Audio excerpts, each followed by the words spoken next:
All right. So we've got a pipe filled with oil. Uh, Presumably, this oil does something. Maybe it's coming straight out of the ground. Maybe it's horizontal, but whatever it is. And we have the oil coming up through a 50-foot or 50-meter pipe. It's a lot of pipe. Density is a little lower than that of water. And the viscosity is, they're saying it's 1. It's a very convenient number.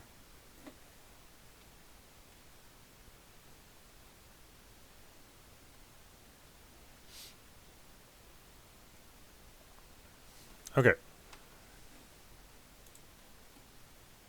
This is the problem, right? So we have two tools that we want to make use of. Well, I guess we just really need the one. We have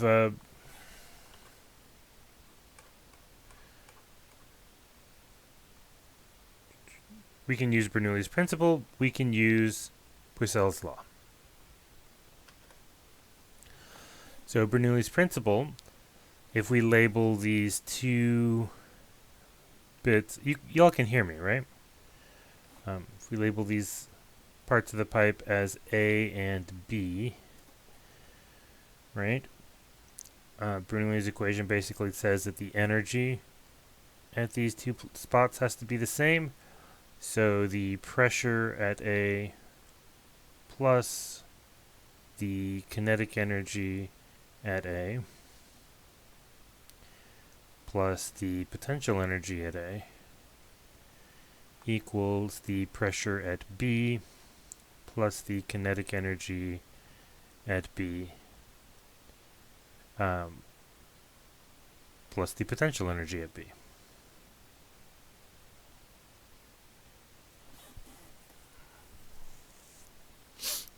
Okay.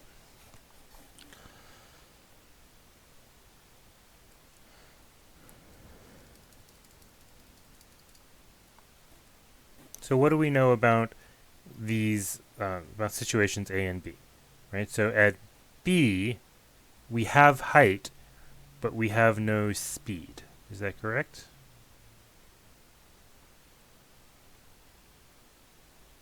Yeah. So that part's 0.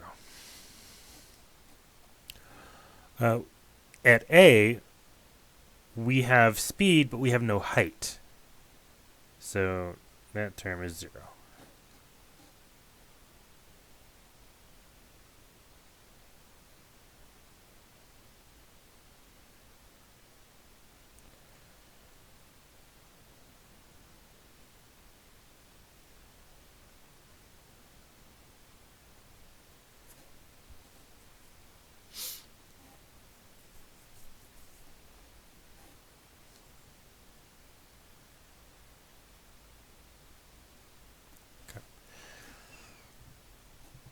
And they're specifically asking for the gauge pressure. So the gauge pressure is whatever the pressure of the fluid is minus an atmosphere, right? Because the atmosphere at the open end here is always going to be pushing down with 1 atmosphere of pressure. So in fact, PB is 1 atmosphere or 100,000 kilopascal or 100,000 pascals, right? So let's rearrange this a little bit and say PA minus PB, right? And this is the gauge pressure.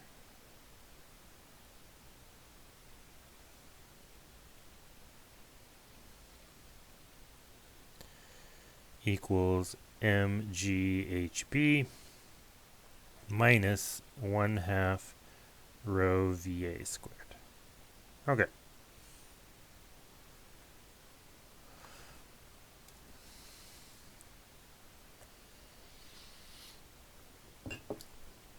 Now we have one unknown on the left-hand side and one unknown on the right-hand side. So what do? Are we stuck?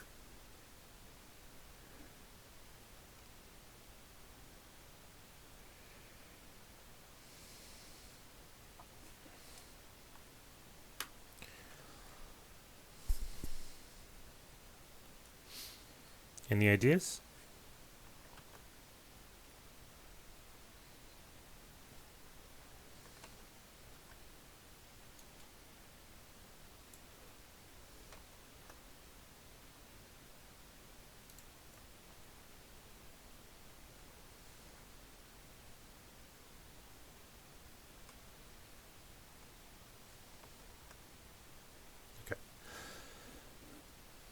Well, if we need another piece of information, we can pull out our other tool. Right, so we have conservation of energy in Bernoulli's principle. We also have something like conservation of momentum in Pucell's law. Pucell's law says that the flow rate of a fluid is equal to the pressure difference between the two ends of the pipe divided by the flow resistance. Right, where the resistance for a circular pipe, or a cylindrical pipe, I guess, circular cross-section, is 8 eta times the length divided by pi r to the fourth.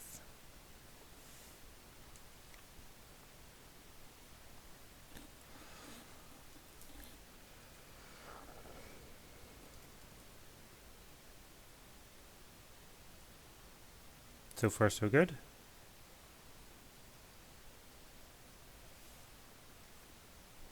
We actually know everything that goes into R, right? So 8, 1, the length of this pipe is 50 meters.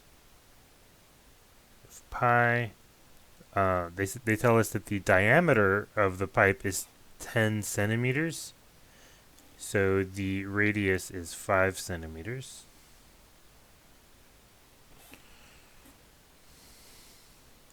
So this is going to be a large number.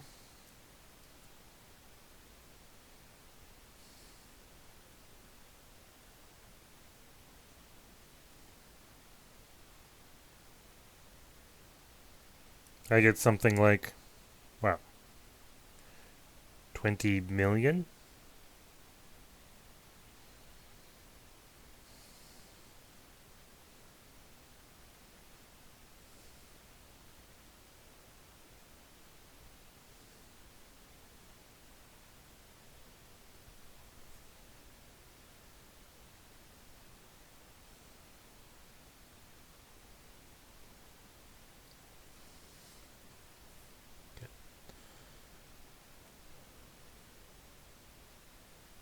So 20,400,000.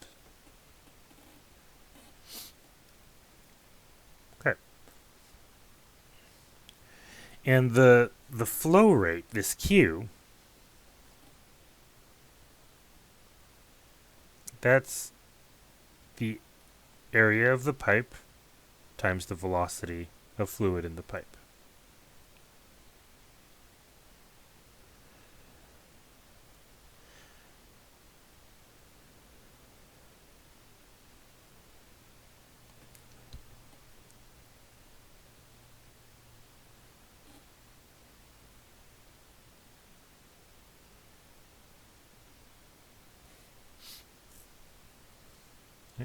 Where the area is going to be pi r squared.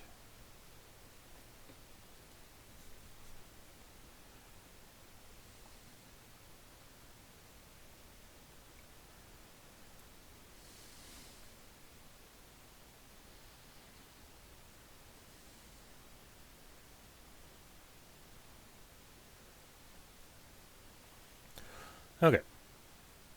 So let's just go back to our Bernoulli's equation. This PA minus PB, I mean, that's just what the same thing as we mean by delta P over here.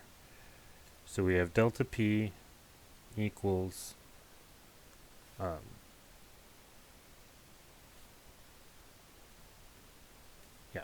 delta P equals mg hb minus 1/2 rho delta P over AR quantity squared.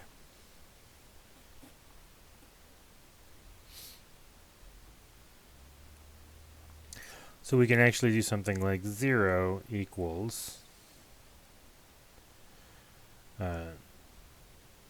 delta P squared and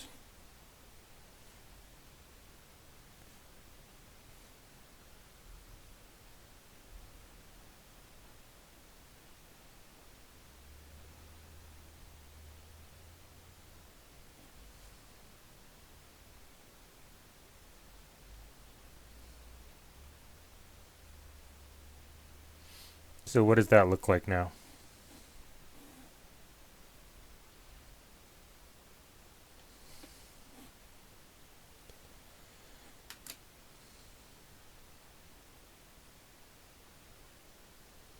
Right, if we're trying to solve for delta P, what does this look like?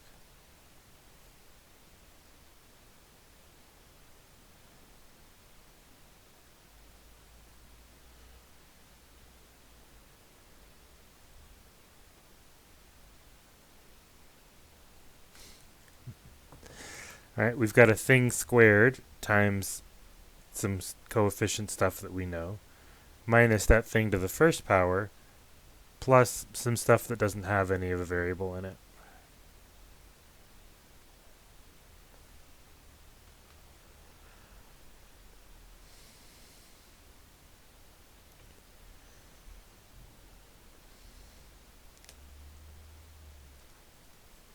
All right, this is your third favorite equation, right?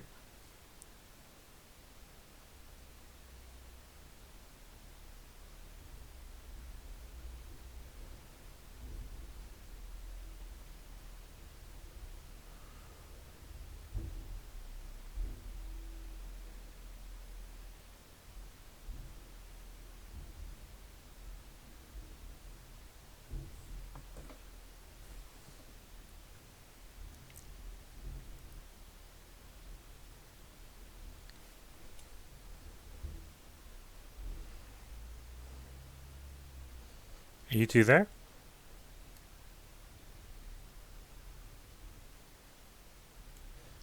So yeah, what is this tool that we need to solve our equation?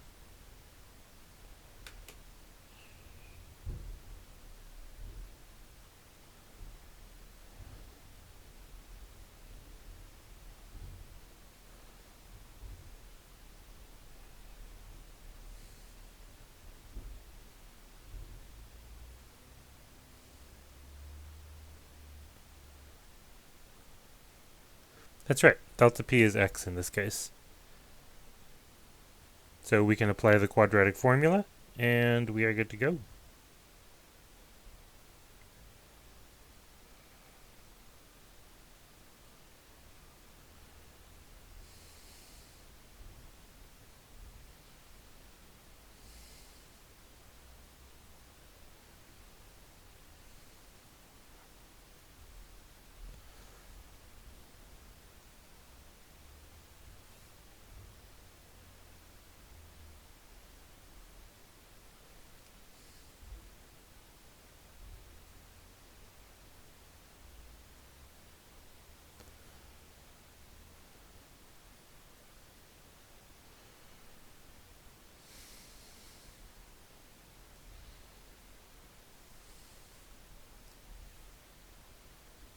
Oops, this should totally be a rho, not an m.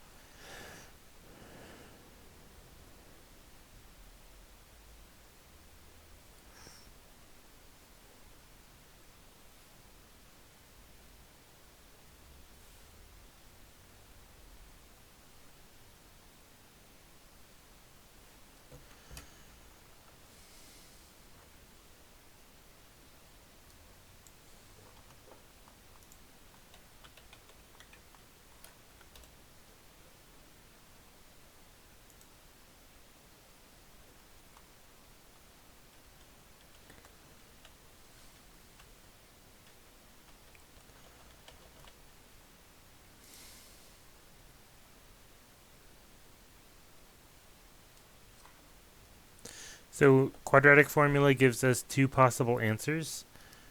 In this case, one of those answers is negative, and since we're not really equipped to deal with a negative pressure at this point, we're going to pick the other value, which is 59 million.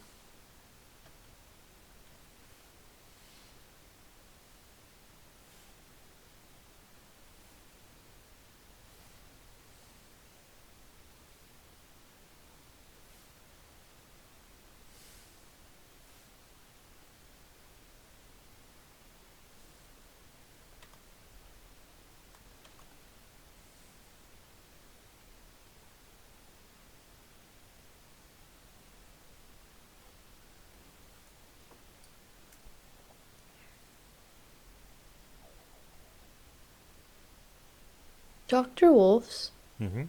I was gonna ask you, so I noticed how you said at the top the pressure, I mean that didn't matter. You said the top the pressure would be 1 atmosphere, Right. but the guy that teach or that goes over the problems like on YouTube, he said that, so I was a little bit confused. I was gonna ask you about this. He said that sometimes he would say 1 atmosphere and sometimes he would say it's 0 atmosphere. Like, but for this example, he said that the top would be 0, and that makes no sense to me. Because we're really talking about the gauge pressure. So instead of saying the pressure at the top was 0, I just bundled them together and solved for the difference instead. But it should be, I mean, it should give you the same answers. So, like, because you said the top is 1 atmosphere instead of 0. Yeah. So I mean, the top is 1 atmosphere. Uh, because the question is asking for the gauge pressure rather than the absolute pressure, you can play this game where you just subtract 1 atmosphere of pressure from everything. Um, So the, but okay. but yeah, I don't see the point in playing that game. So the absolute pressure would be 0, right? No, no, no. The absolute pressure at the top is 1 atmosphere. So the gauge pressure would be 0. Yes, the gauge pressure at the top will be 0. Okay. So it doesn't matter which one we choose, right? Right. Especially since the pressure at the bottom is so much larger than 1 atmosphere, right? Whether it's gauge pressure or atmospheric pressure, it's going to be a rounding error. It's going to be, I'm sorry, around what? It's going to be a rounding error because pressure at the bottom is 580 atmospheres, right? Yeah. So whether it's 585 atmospheres or 586 atmospheres, Doesn't matter. it doesn't matter. It's a Okay, lot. that's what I was thinking. Okay, that's what I was thinking. Okay, Okay. thank you. Yeah.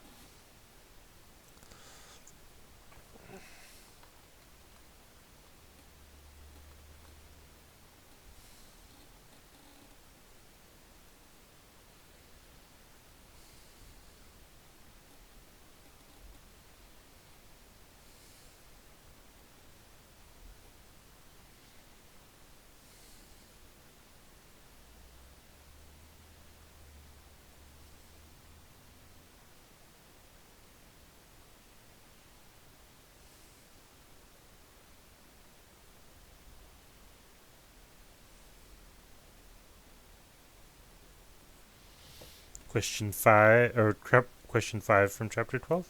Okay.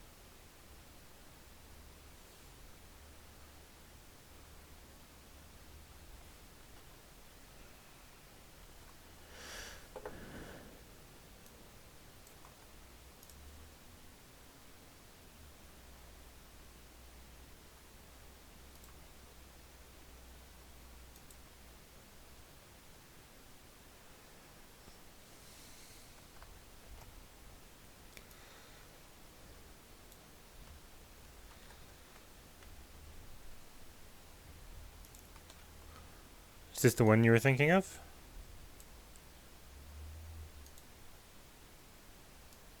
All right.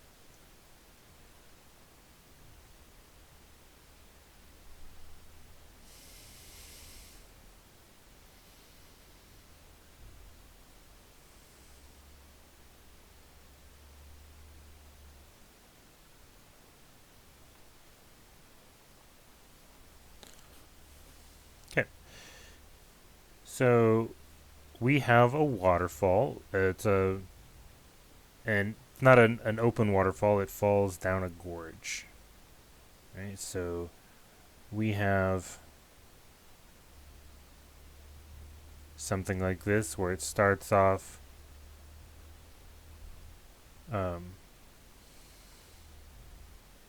it actually widens. Okay.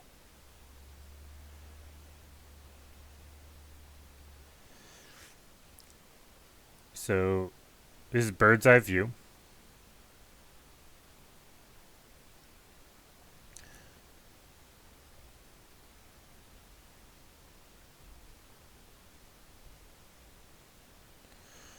So up here at the top, we have a river that is 20 meters wide. Here at the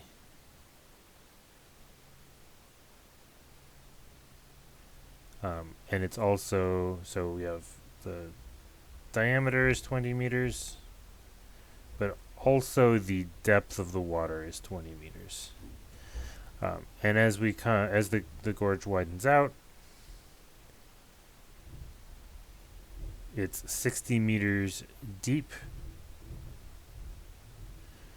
and 40 meters, or sorry, 60 meters wide, 40 meters deep.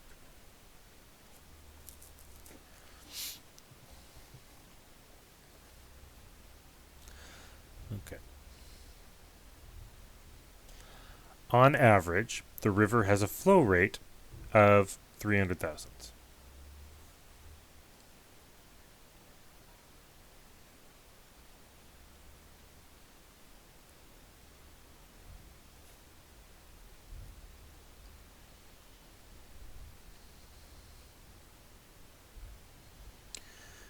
Liters is a weird unit.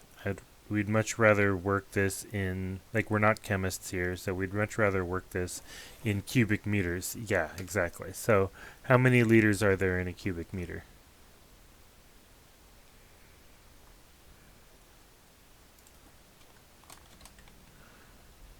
Yeah, there's 1,000. That's exactly right.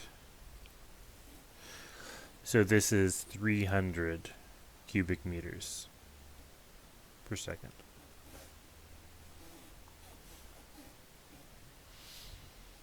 Okay.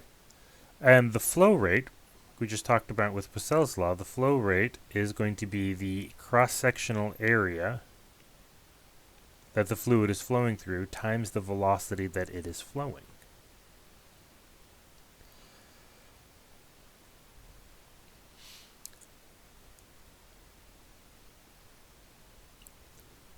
Now, we have to think a little bit about what shape this riverbed is, but I'm going to say that probably the cross-sectional shape of this river is basically a rectangle.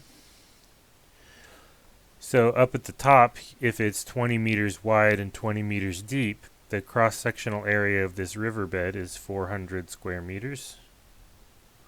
And at the bottom, if it's 60 meters wide and 40 meters deep, then it's going to be 2,400 square meters.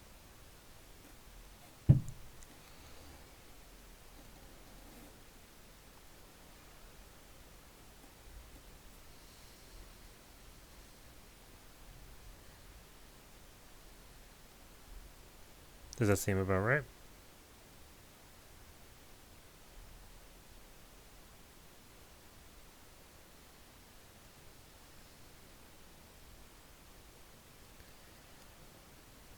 Okay. So now it's right, so the velocity at the top, right, if this is situation A, situation B, the velocity at A is going to be Q over A, which is going to be 300 over 400. So it'll be like 3/4 of a meter per second.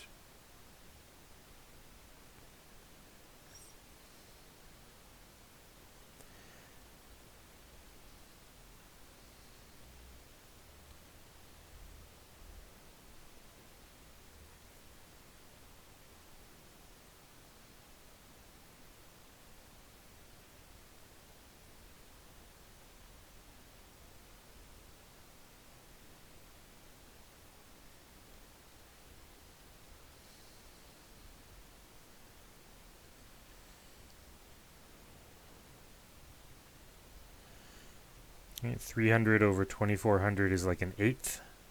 So this is a bit of a lazy river. But it is quite deep. So deeper rivers do tend to be lazier.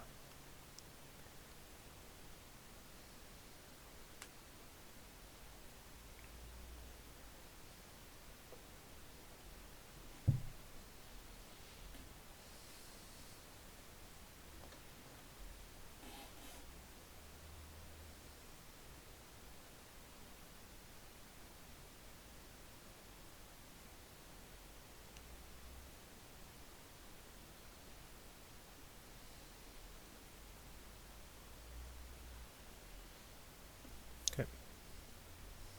How do you feel about that, Eva?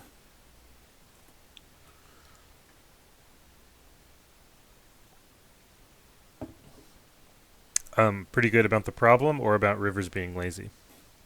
Sorry, I should have been more specific.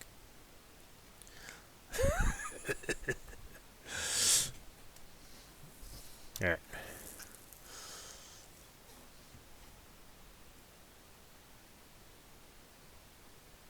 What do we have next? Dr. Wolves, I was going to ask you about the previous problem that we did. So since that column, you know how we had like a vertical column, right, for the air pressure, I guess? For the oil pressure, yep. Or sorry, yeah. So I was going to say that since like if it were a horizontal column instead of a vertical column, would it have no air pressure? Or atmosphere, like would it not be one atmosphere? I mean, the pressure at the opening of a pipe is always going to be 1 atmosphere because that's the air pressure at the end of the pipe. So always it's going to be like that? Mm-hmm. Okay. Because I mean, you might get the oil like spurting a little bit, but if it weren't 1 atmosphere, right, then it would have gone high. Then the column would have gone higher, right? Because fluid likes to move from high pressure to low pressure, right? So at the top of this column, right, this as far as it's gonna go up, the pressure has to be exactly equal to the atmospheric pressure on the pushing in, because if it wasn't, then then the column of fluid would go even higher until that pressure was equal. Okay, so with like horizontal column, it doesn't matter if it's horizontal or vertical. Correct. Okay. Because I don't know, for one of the, I think I can show you which problem. I think, let's see. I think it's 46. Let's see. Sorry, I have to check real quick.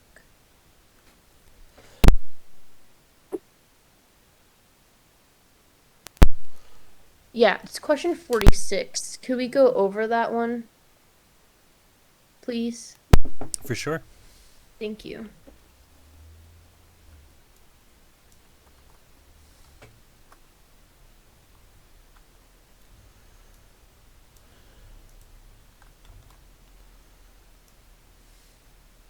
This is a bit of a novel. Yeah. All right.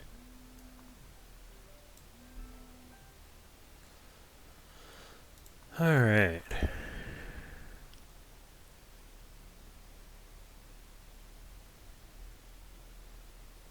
Okay. So the water pressure in your pipes is something like 300,000 newtons per meter, so about 3 atmospheres of pressure in the water main leading up to your house, which seems reasonable. So you are maybe watering your rose bush out front in your front yard. So you've got, here's some dirt. Here's this is exactly what a rose bush looks like, don't laugh. I definitely can't draw roses though, so we'll just put some hearts on it.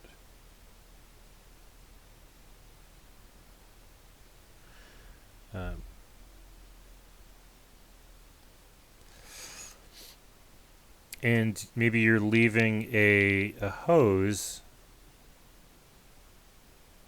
next to your water bush, next to your rose bush, in order to water it.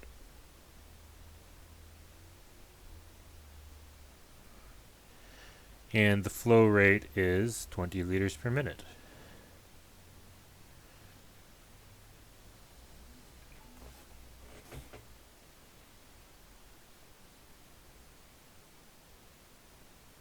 Okay. So far, so good.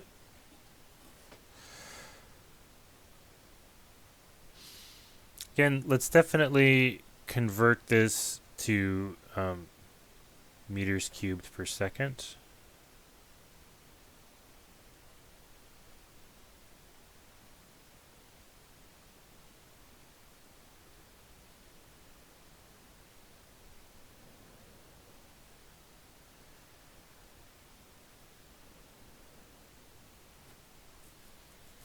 All right, so this is going to be pretty small.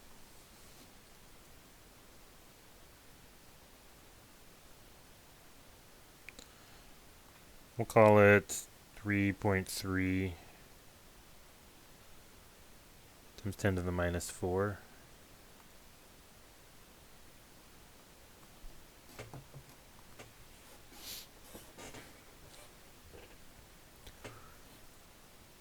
Okay. Later in the day,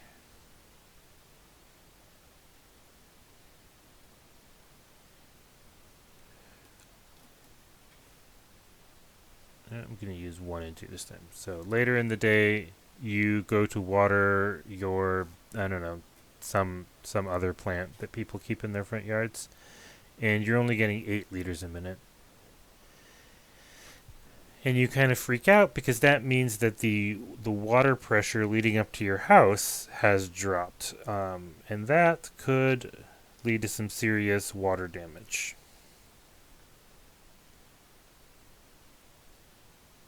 If it's a leak.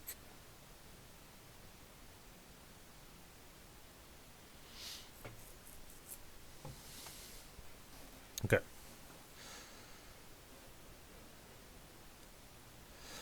What is it? What causes a particular flow rate?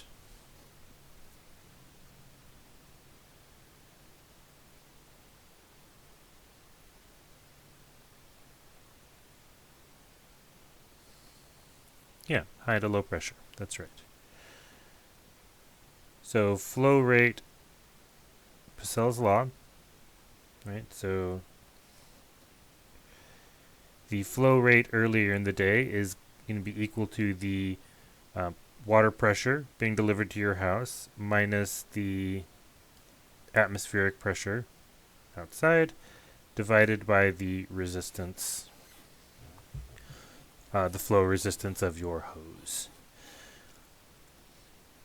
Later in the day, you're going to have your second flow resistance, or your second flow rate, a different pressure being delivered to your house, and presumably the same flow resistance, because it's still water and your garden hose is still the same size.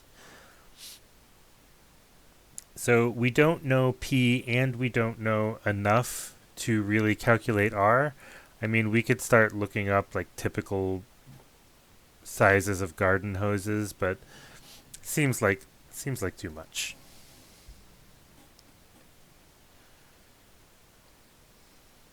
Let's instead do a ratio here.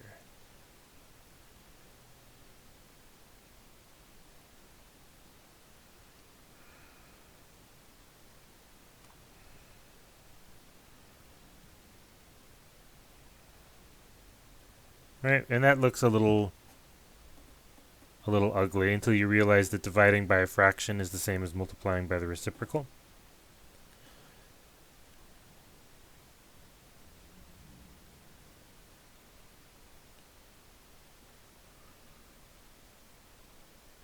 And the flow resistance just cancels.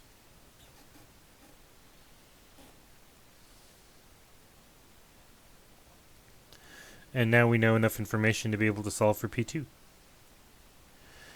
So Q1 over Q2 is 20 over 8. And we know that we're supposed to get 3 atmospheres of pressure. So our numerator, P1 minus P0, should be 2 atmospheres. And the P2 minus P0 is going to be some other.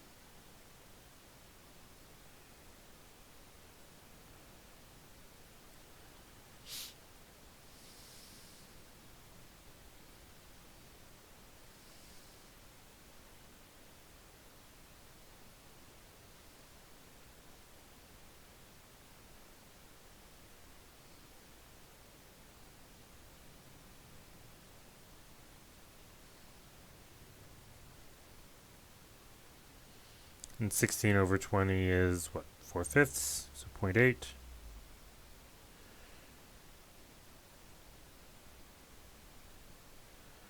So our pressure later in the day must be 1.8 atmospheres.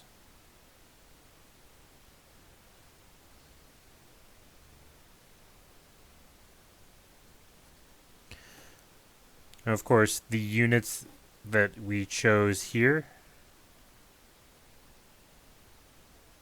will be the same units as come out here.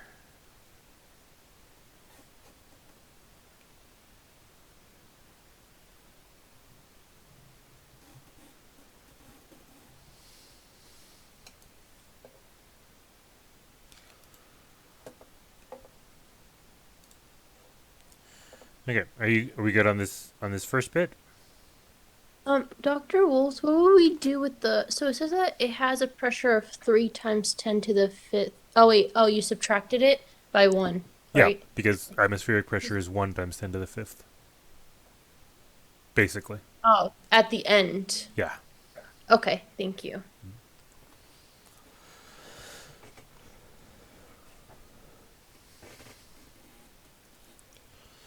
The 20 over 8 is just the ratio of the flow rates we were given. So we were given that early in the morning it's 20 liters per minute.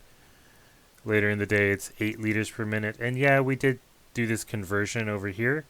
But if we just need the ratio, then the exact units don't matter because the units are going to cancel. So this 20 over 8 is this 20 and this 8.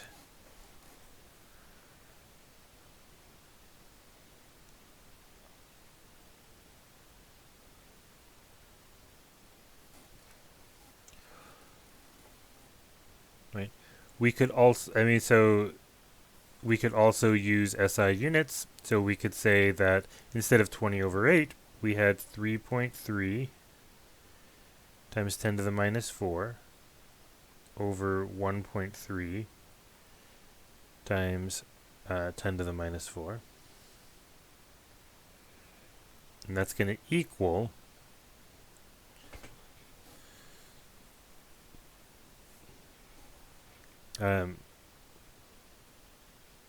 3 times 10 to the 5 minus 10 to the 5, right? Because we have 3 times 10 to the 5 is our nominal water pressure, and 10 to the 5 is atmospheric pressure. And then in the denominator, we would have P2.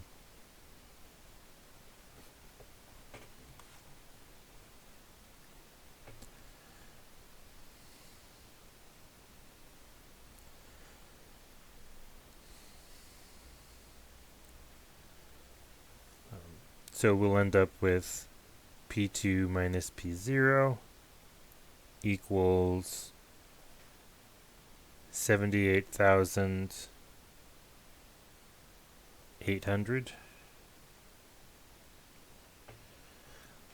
And then if we add in one atmosphere, we add in P0, which is 10 to the 5th.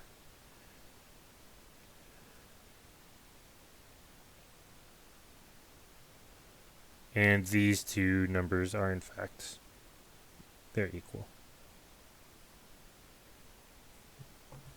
To within a rounding error.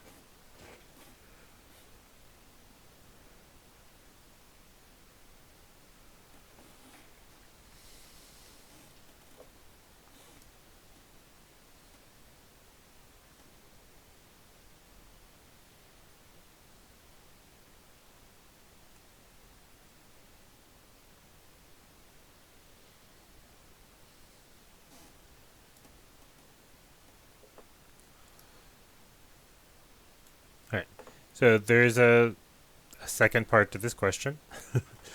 We're going to need some space.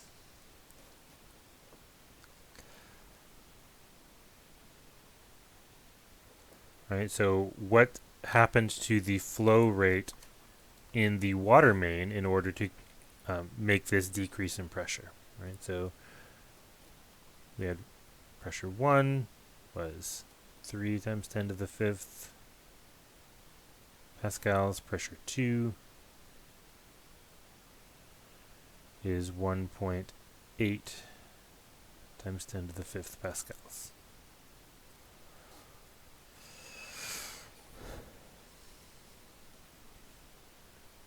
And here we can apply Bernoulli's principle.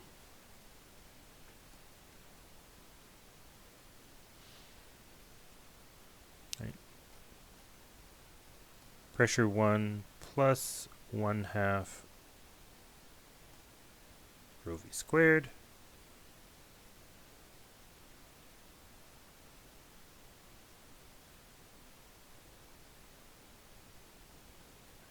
where I'm leaving off the rho GH term because we're not changing any heights, like your water main isn't going anywhere, so it's going to be at the same height in both situations.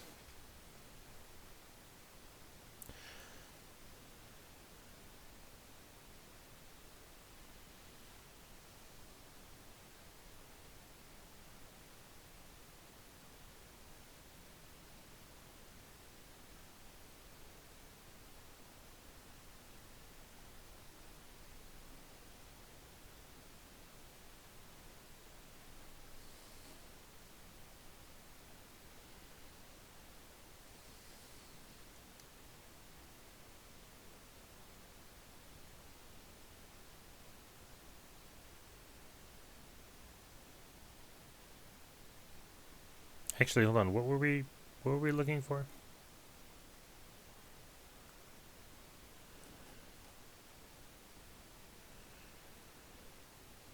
By what factor did the flow rate increase? Okay.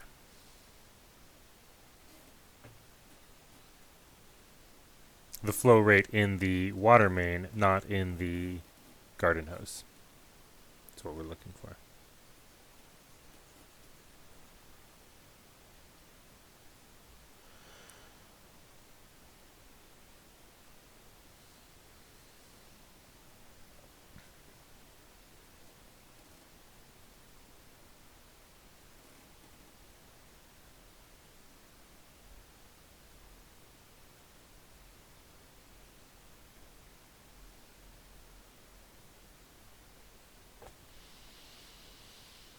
All right, so how do we get at, so we have in here, we know P1, we know P2, we don't know V1, we don't know V2.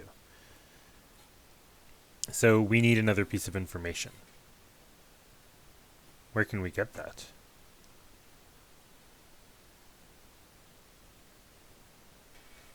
Oh, actually we do know V1, never mind. They told us the original flow rate was 200 liters per minute. Well, that makes it less interesting, but okay.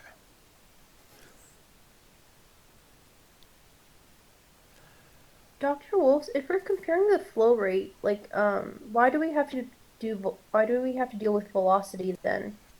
Because the flow rate is the cross-sectional area of the pipe times the velocity.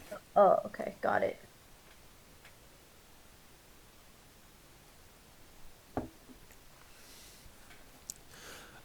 So if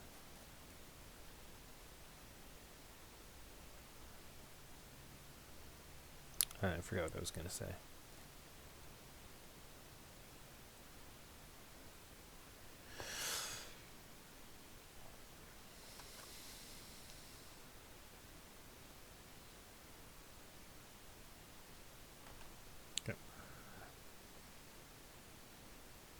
It was originally, what, 200 they said? 200. Again with the liters per minute. And they also said that the pressure at the entrance of the water main, right? So way back, so the 3 times 10 to the 5th, that's the pressure in front of your house, right? But way back at the substation,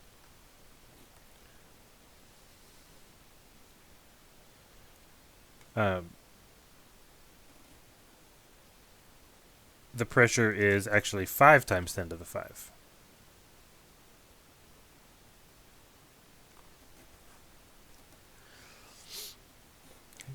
So we've got enough information to bring our other piece of fluid information to bear, which is Poiseuille's law. So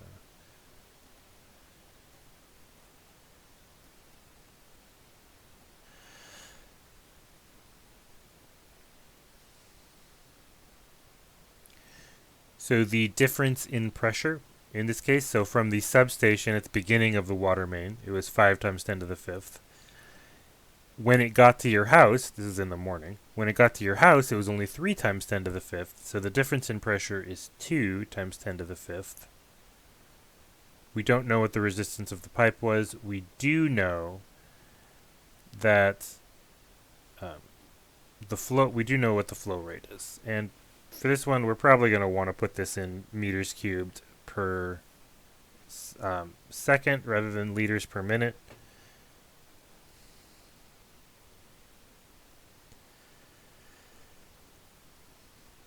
So this is 3.3 times 10 to the minus third meters cubed per second.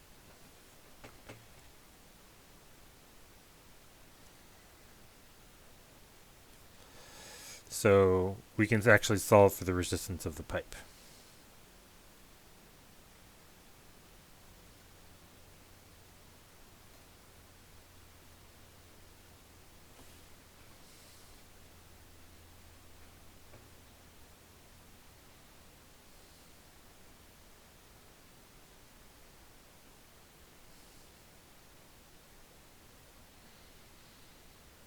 Alright, so the resistance of the pipe is something like 61 million.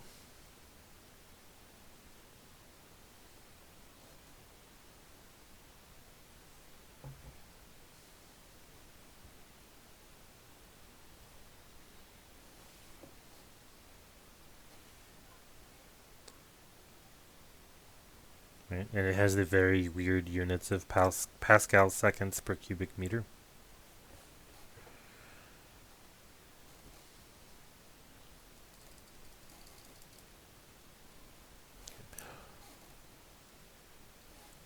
Everyone with me so far? Dr. Wolfs, why did we solve for R if it's asking for the like the factor of the flow rate? Like I think what I would have done was I would have done Q main over the other Q or the other flow rate, and I would have done that and divided, and then I would have gone the factor. Except the Q main, which the only other flow rate we have is the flow rate of your garden hose. So we can't compare water main to garden hose, right? Of course those have different flow rates. So your garden hose is much, much smaller. Yeah, because I think that's what it's asking. Well, I think it's asking to compare between those two, I think. So the way I'm reading the question is it's asking, if the flow rate was this much in the morning, what was the flow rate in the water main in the afternoon?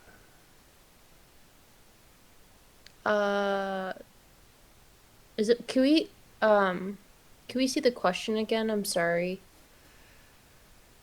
Yeah. So we found out what the pressure in the afternoon is, right? But we want to know what's the flow rate in the water main in the afternoon. Increase. It's like what factor did it increase? Mm-hmm. So if the flow rate increases, then the pressure decreases, right? Because Bernoulli's principle tells us that if you add up the pressure plus the kinetic energy, you get a constant.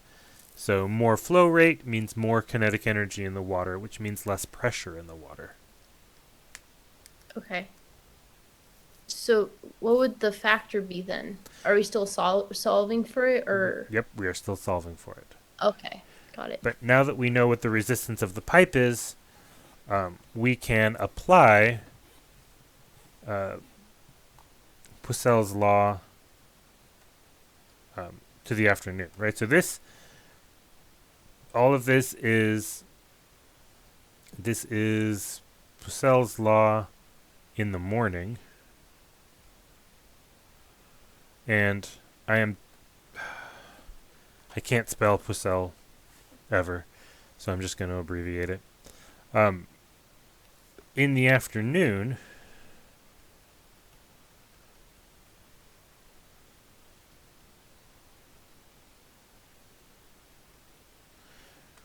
right, we still have Q equals pressure difference divided by flow resistance. Right? And we know that in the afternoon, the pressure is only 1.8. Right? But if the pressure back at the beginning of the water main is still 5, right, then our pressure difference is now 3.2.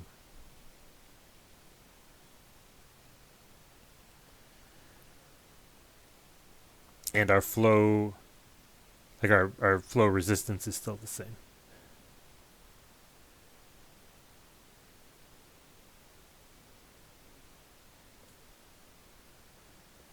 Does that make sense?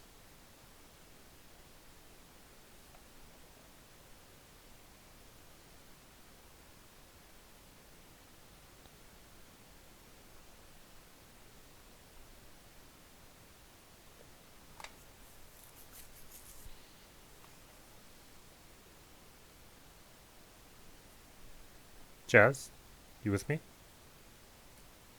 Yeah, I'm sorry, how did you get changed in P again?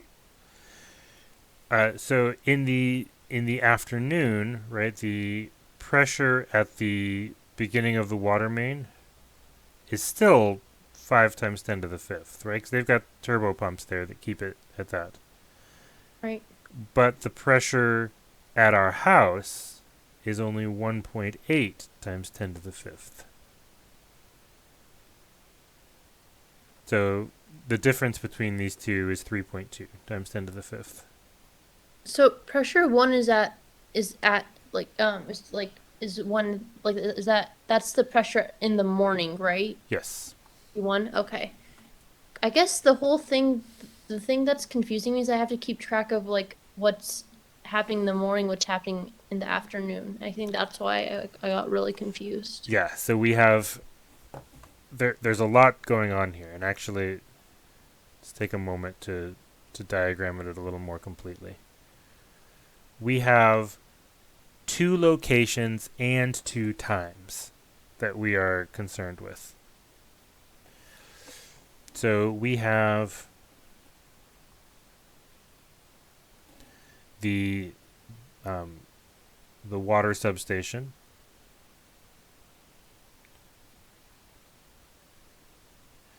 right? And we have some pipes, and then we have your house,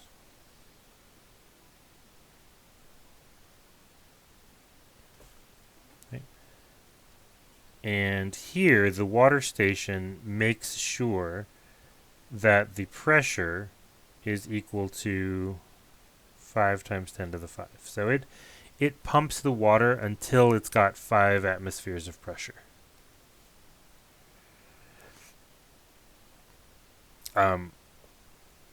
But the pressure at your house is only 3 atmospheres of pressure. Right? Some of it gets used up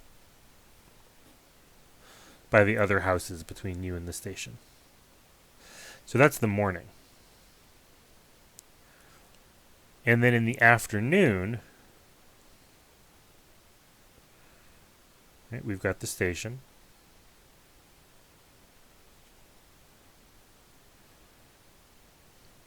We've got the pipes, right, the water main. And we've got your house.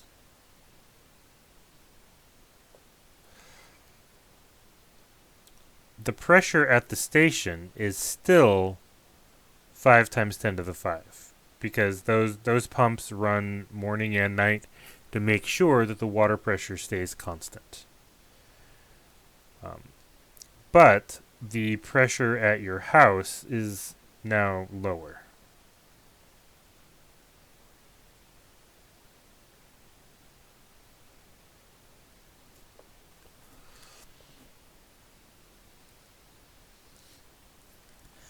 Does that right? And uh, when we applied Poiseuille's law to the morning situation,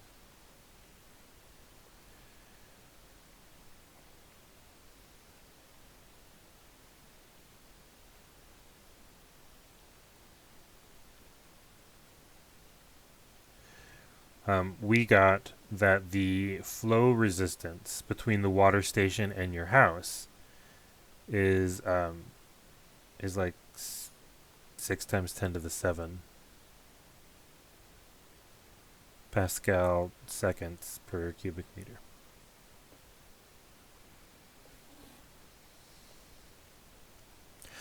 Right, so now we can apply Poiseuille's law again in the afternoon.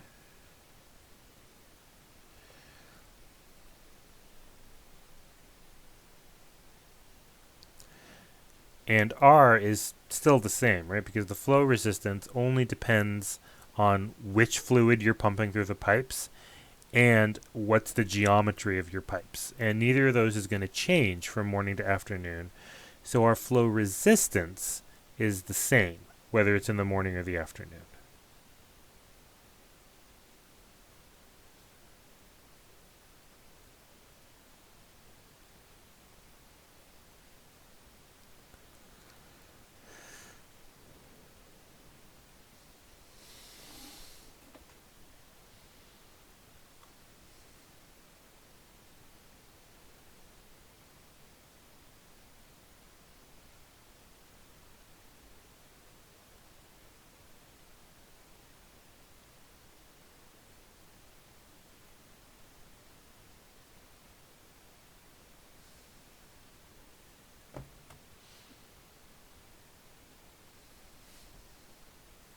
Does that make more sense?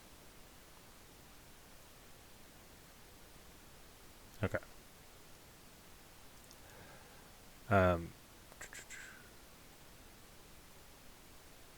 We did figure out that. Did we figure out?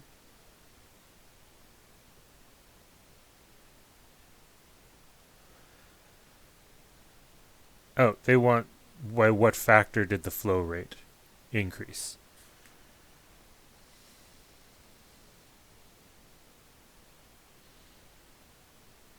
So the flow rate in the morning was 3.3 times 10⁻⁻3.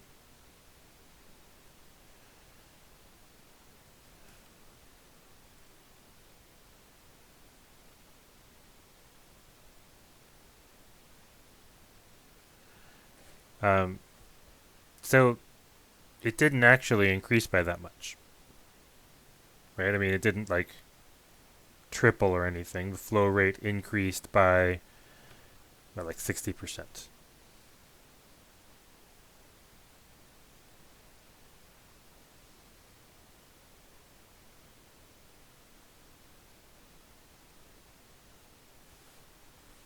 Does that make sense?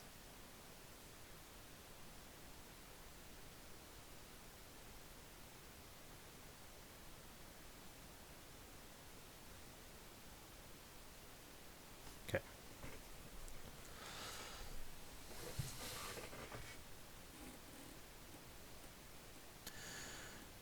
All right. Questions, comments?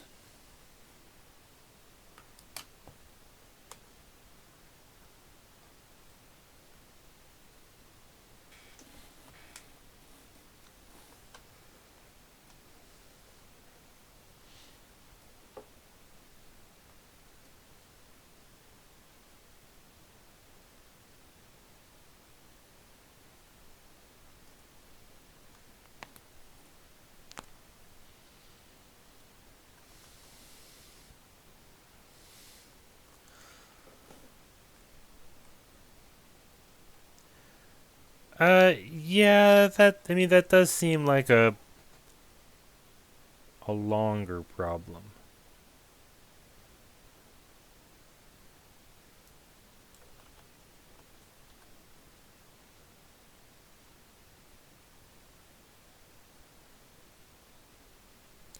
I might ask something like 31 on the test, though. That seems like a reasonably complex problem for the exam.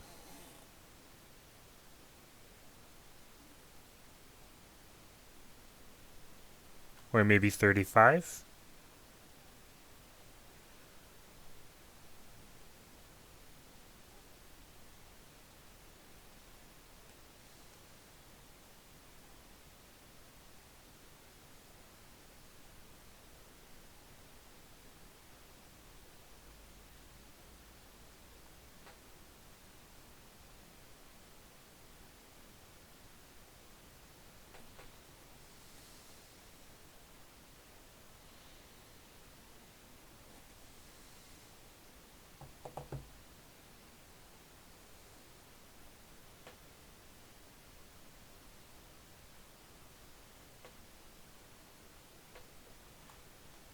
Oh, part C is just how many more users do we expect?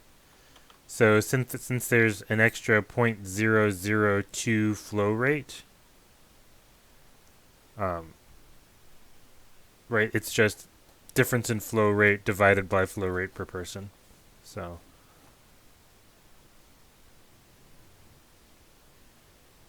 the part C is, yeah, that's all part C is.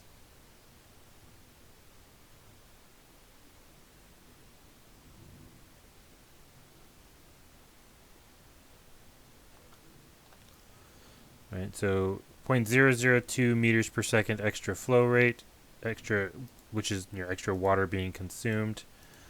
If users use 20 liters per minute, that's 3.3 times 10 to the minus 4 cubic meters per second. So 0.002 divided by 0.00033, that's about 6 extra users.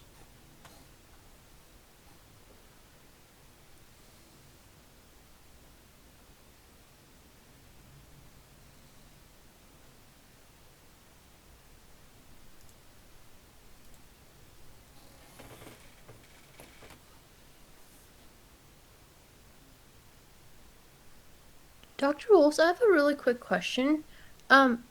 Are you gonna ask us for like to find the power of something on the exam with the like with this chapter?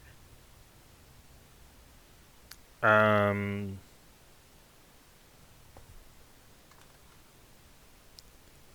Because we do not have a toolbox equation for power. yeah. So if we could maybe go over to that one. No, I'm not going to ask you about water power. No, or you're not gonna ask us about power at all. Uh, Probably not. I mean, there Uh, at the level that we are studying it here, there's not really anything to power. It's just energy per time. I think so. Would it be work over time, kind of? So like force times distance Over time. or Yep. over time. If we say that, we won't get any points taken off. Nope. That's just a definition. Okay. Wait, how do we know if something's the definition or not?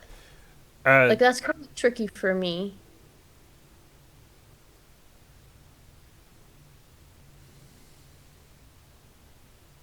how do we know if something's a definition or not?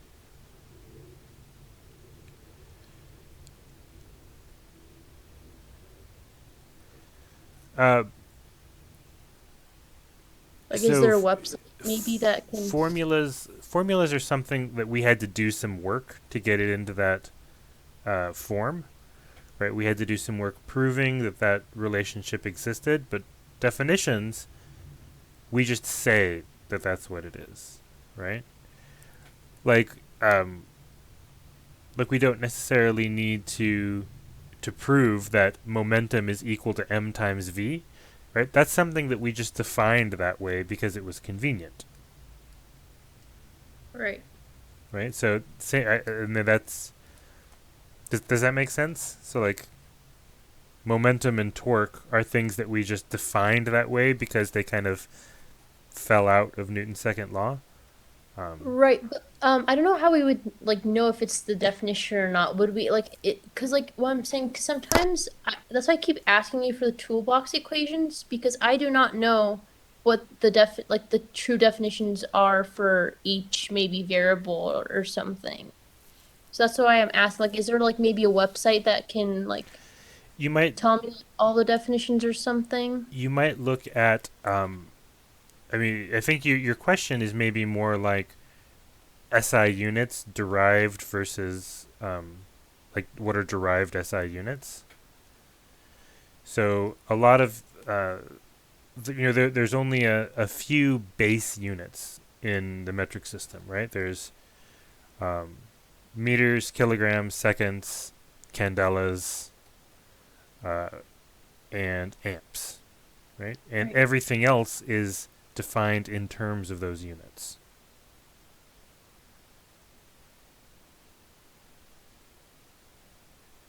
Does that make sense? Yes. So, I mean, would that help me like figure out the tool? Is that, are you saying that that would help me to figure out what the tool, like figure out the toolbox equation? Yeah. So like if you look up what is power, right? The unit is a watt, but watt is a derived unit, which is newtons meters over seconds. Okay. Yeah, so that would be work over, okay, time. Yeah, exactly. Okay. So it's not something that it's there's no real physics there, I guess. It's just a consequence of how we defined our units. Okay. Got it. Thank you. Yeah.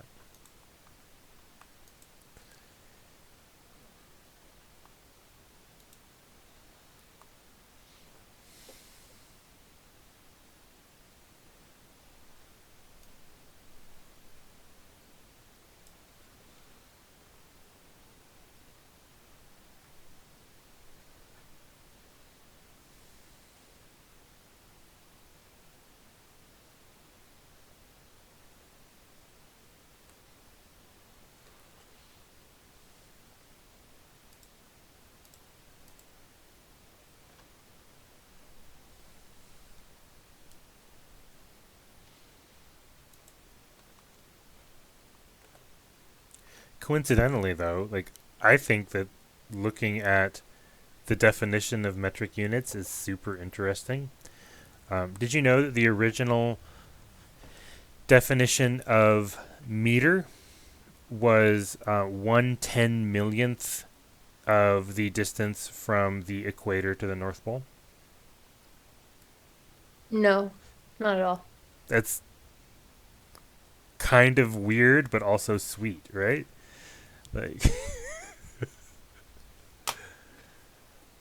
like why would they do that?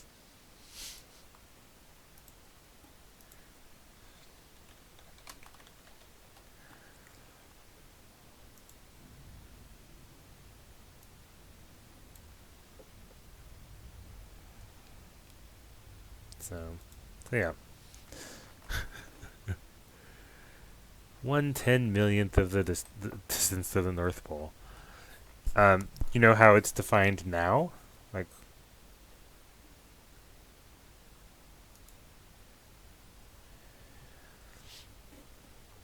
so now the the meter is defined in terms of the speed of light. So the meter is the amount of distance that light travels in a vacuum during a time interval of 1 over 299,792,458 of a second.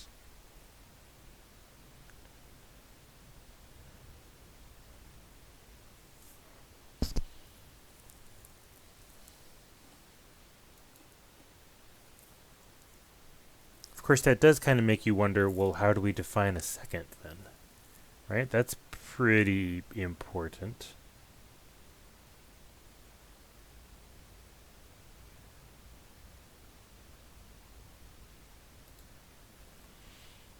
So that takes you down a rabbit hole. Um, and turns out the second is actually defined in terms of the frequency of quantum vibrations of the cesium-133 atom.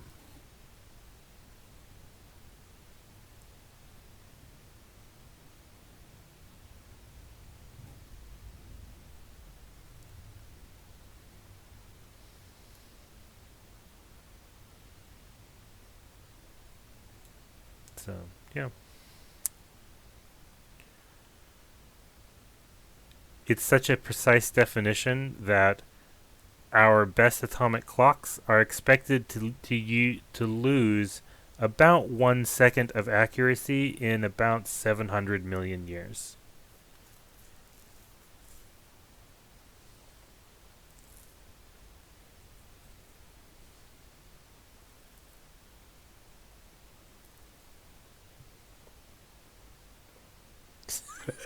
Yeah, it's pretty accurate. It's basically for as long as humanity will exist, we we don't expect our clocks to be off by even a full second.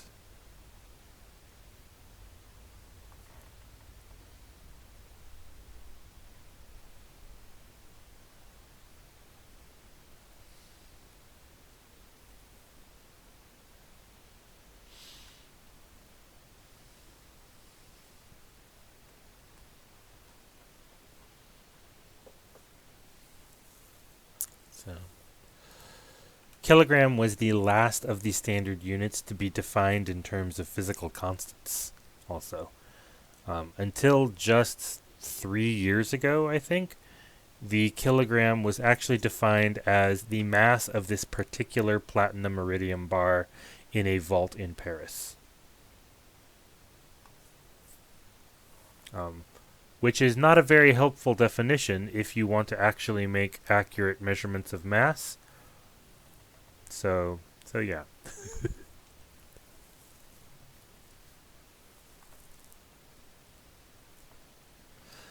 Anyway, do we have other questions for today?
We did not do 29 yet.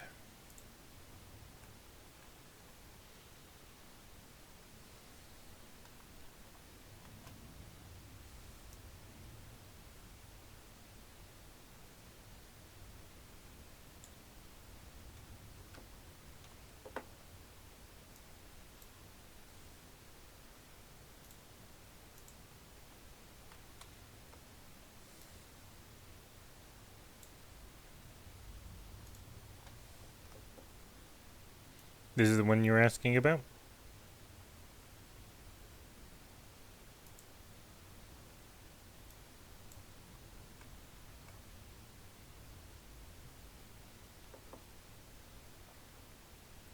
So this question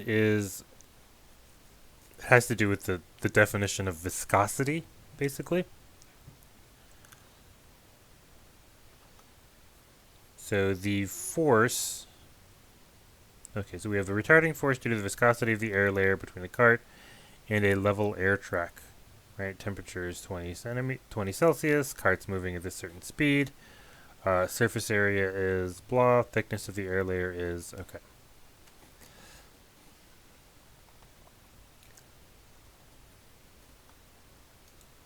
So the definition of viscosity has to do with um, the amount of force that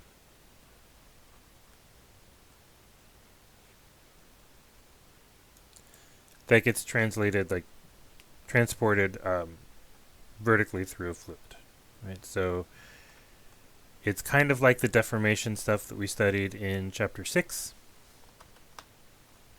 So the force required to accelerate a layer of air to a velocity v over a distance L also depends on its surface area and its viscosity.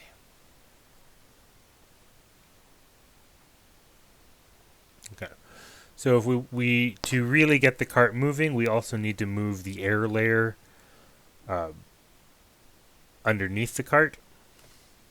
So we need to move that air layer up to 0.4 meters a second. The surface area of the cart is given.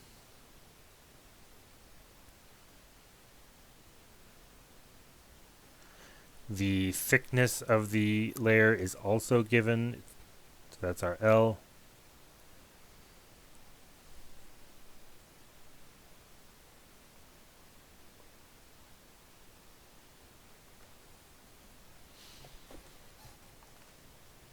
Yep, L is length. So the picture for viscosity goes something like this. Right, here's our air pad, right?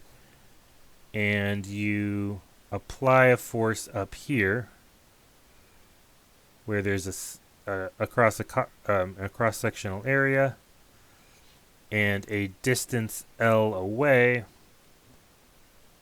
it results into some velocity.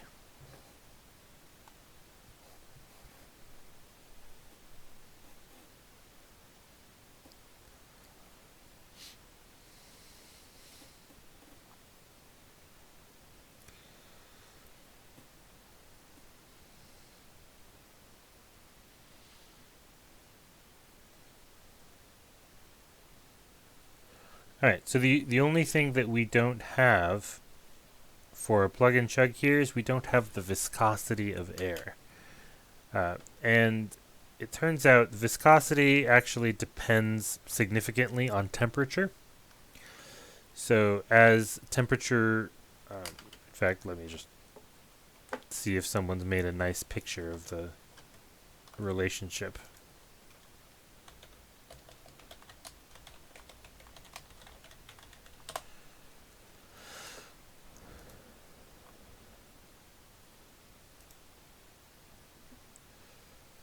Yeah, here we go.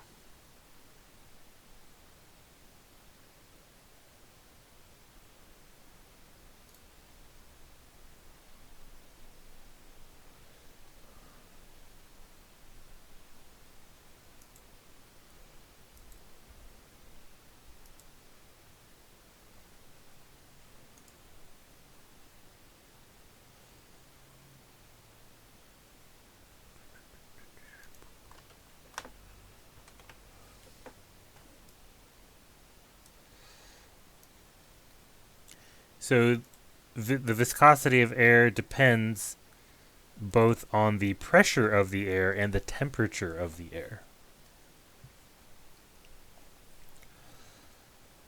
So we're going to have something like 1 atmosphere of pressure going on here, right?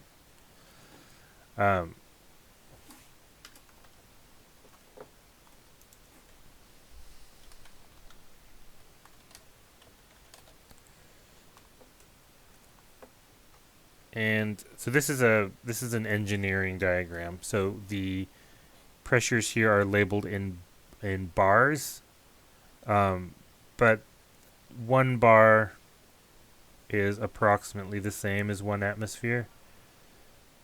It's actually equal to exactly 100,000 pascals, which is about 0.98 atmospheres, but close enough. So at 1 atmosphere of pressure, we're going to be following this yellow line.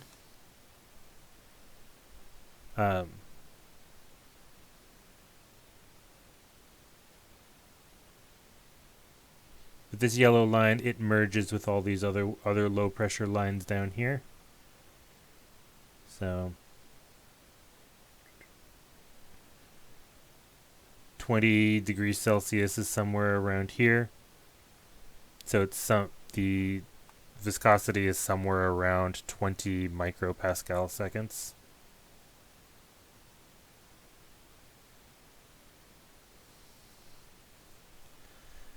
So the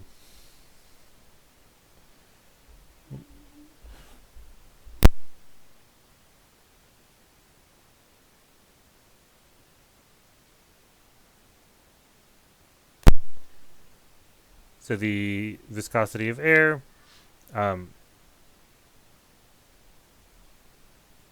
at about 20 degrees C is somewhere around 2 times 10 to the minus 5. Right?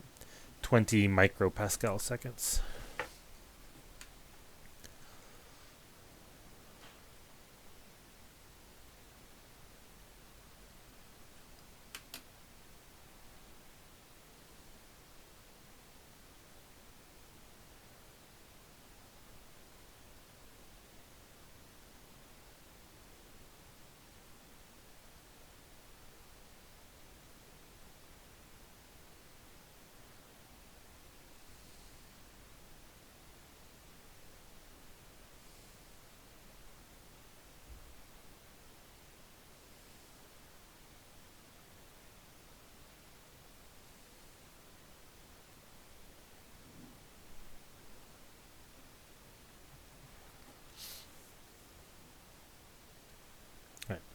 All of this ends up being a very small amount.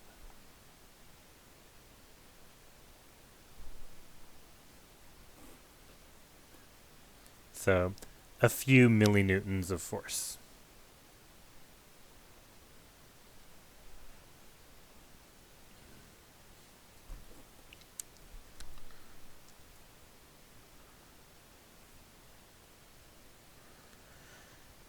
And while that's not exactly frictionless, that's pretty close to frictionless, I think. So when we use these air tracks, we say that they're frictionless and we do some experiments with them. So they're really not completely frictionless, but it's not much. Does that make sense, Augustine?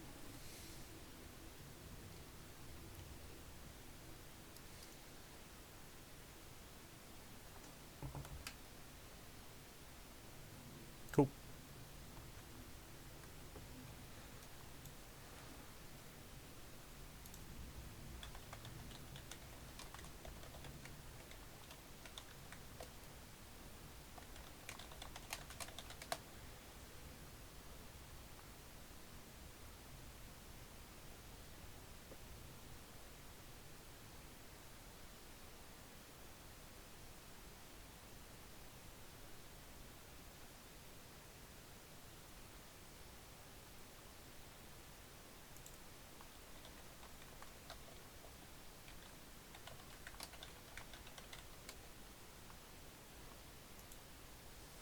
Okay. What shall we talk about next? Dr. Wolves, for chapters 13 and 14, are there any like sections you want us to skip? For 13 and 14? Yeah. No, I think all of 13 we're gonna talk about. Yeah, we're gonna talk about everything, but it's gonna be real brief, right? Because I expect that you've already seen everything in those chapters in chemistry. Oh, okay. Um, Alrighty.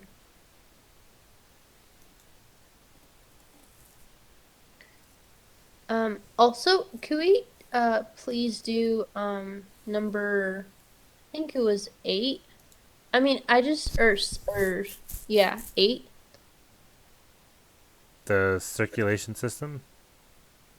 Yeah, the You thing is that, so I don't know if you would take points off for doing this, but if we, because since the flow rate of the heart, and then they're like you know how it kind of like branches like into like, I don't know, like it kind of branches off, and they're like they're I don't know, the one, like, I don't know how to describe it, but you know how there's like this one vessel, I guess, and then turns into like it splits into like many vessels. So yes. if that happens, can we say that the flow rate equals the flow rate of the heart equals um I guess what was I gonna say, flow rate for each art, or for each capillary or something? Not for each Can we say capillary, but for all of them put together. so? Can we, yeah, so I'm sorry, I meant that.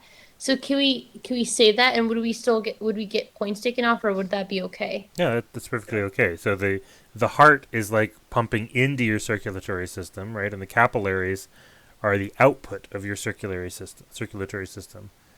And what goes in must come out.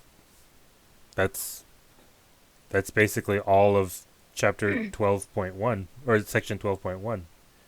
Well, we kind of have to be dividing by the number of capillaries. That's why I was gonna ask Yeah, if that's so okay. Okay. total Yeah. flow rate on the input equals total flow rate on the output. But on the output, it's divided into a billion different outputs. So each particular capillary vessel has a flow rate 1 billionth of the heart's input flow rate. Okay. Got it. That's all. Oh, all Or right. can we go over one question from chapter 13? Sure. Thank you. Like problem 24.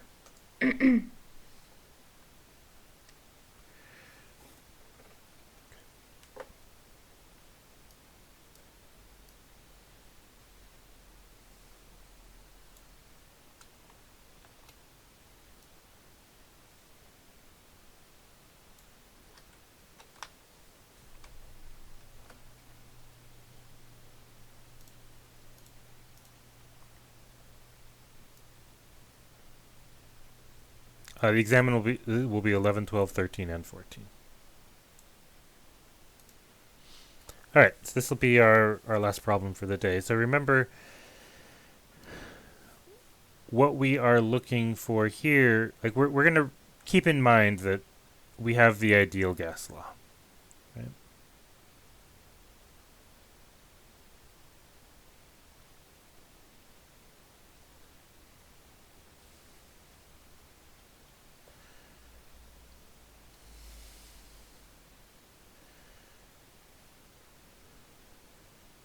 So physicists tend to think of it in this way, where K is Boltzmann's constant and N is the number of molecules in the system. And chemists tend to think in this terms, where R is the ideal gas constant and N is the number of moles of gas in a system. So suppose a gas-filled incandescent light bulb is manufactured to the gas inside, which is usually nitrogen or argon, inside the bulb at atmospheric pressure, and the bulb is at temperature. Okay. Find the gauge pressure inside such a bulb when it is hot. Say it's 60 degrees C. Okay. So the pressure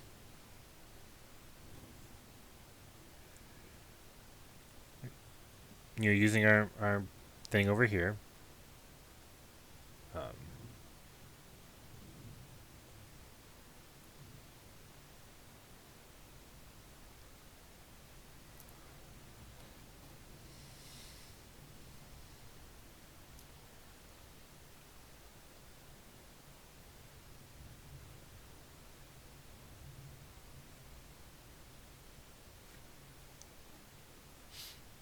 so far, so good.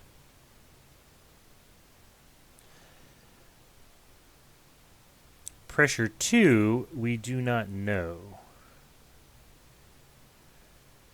But in part A, at least, we are assuming that the amount of gas in the bulb doesn't change, the volume of the bulb doesn't change, and of course, Boltzmann's constant is not going to change. So we can do a ratio.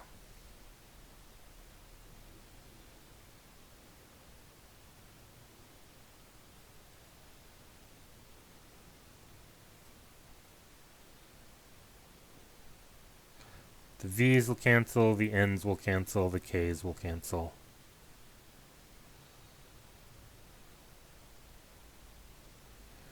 And because chemists love to name absolutely everything, I believe that this is called like Charles's law or something. I don't remember.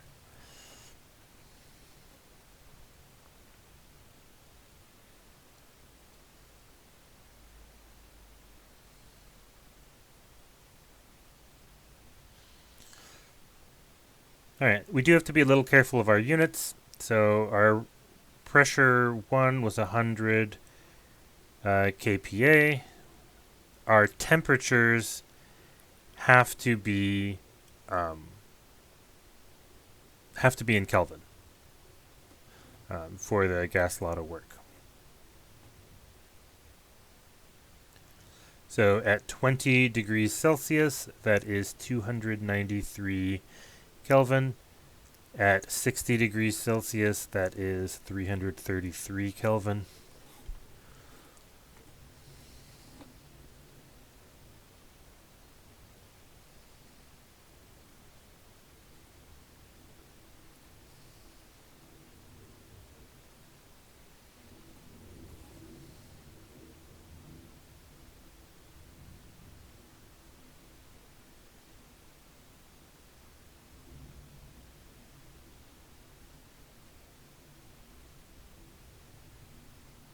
I totally reversed those. Wrote it properly on the left, filled it in wrong on the right.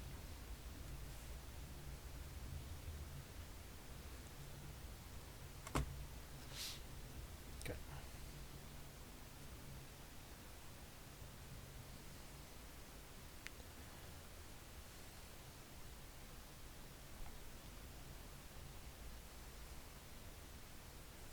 Alright, so the pressure increases somewhat. Right, an extra 14 kPa, so this is like, 1.15 atmospheres.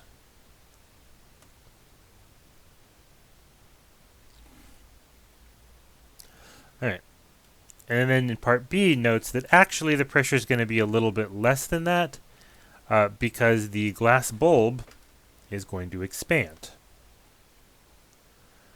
So for that, we need to look back at section 13.2 for a moment. So back in chapter 6, we talked about how pressure can cause things to deform, right? Change their length or their volume or their shearing angle. But actually temperature can also do that.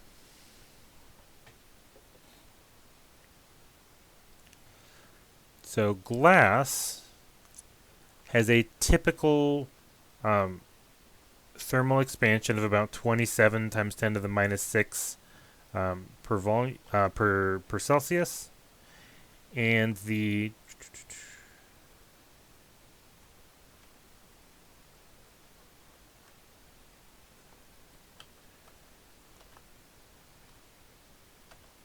idea here is this is from 13.2. The fractional change in volume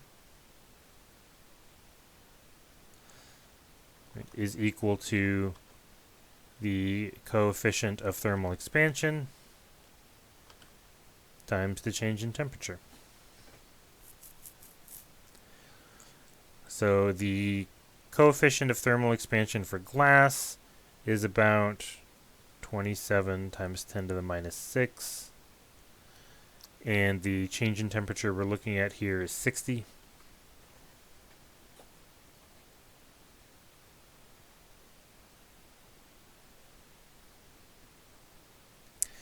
So the volume of this glass is going to expand by like 0.1, or so, yeah, tenth of a percent or so.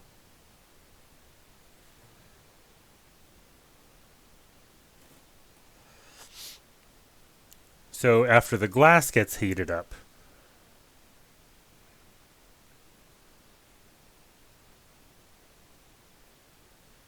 it's going to be, yeah, it's going to be, a tenth of a percent bigger.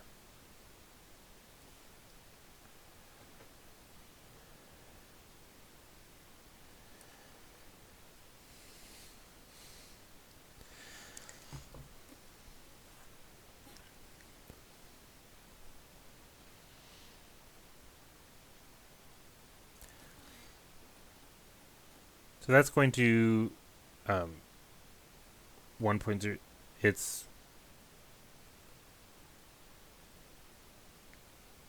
right, original volume plus change in volume.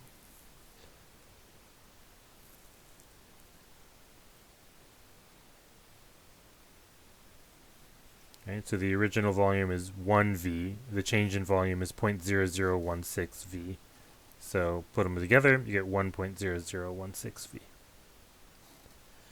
Right, whatever the volume was, because we don't know what the volume of the bulb was, but whatever it was, right, the change in volume is going to be 0.0016 of the total volume, and so the new volume is going to be, right, it's going to be a tenth of a percent bigger. I'm sorry, so we chose one just like we just chose one like for like no reason, I guess. For like V1, because like if we don't know what V1 is, why do we choose one? We didn't choose one. Wait, so why is it one? So this delta V is equal to 0.0016 V1, right? So now factor out a V1 from both of these, and if you factor out a V1 from both of them, you get 1 plus 0.0016 all times V1.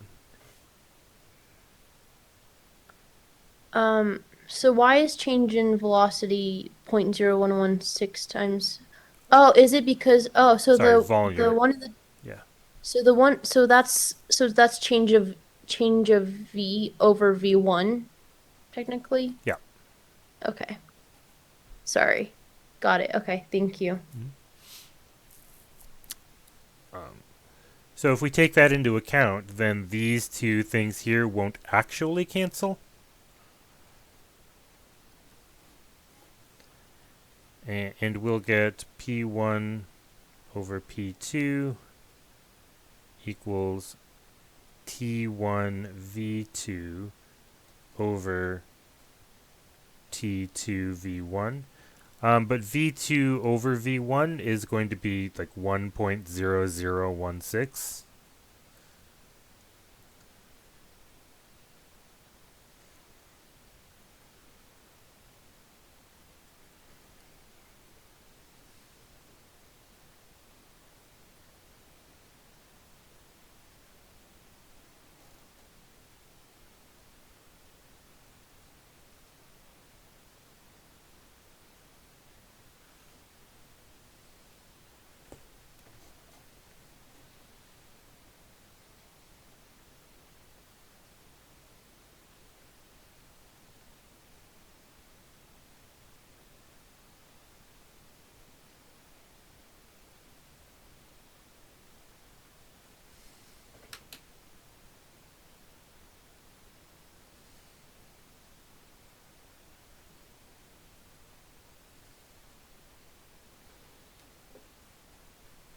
Right, so instead of 114 kilopascals, we get 113.5.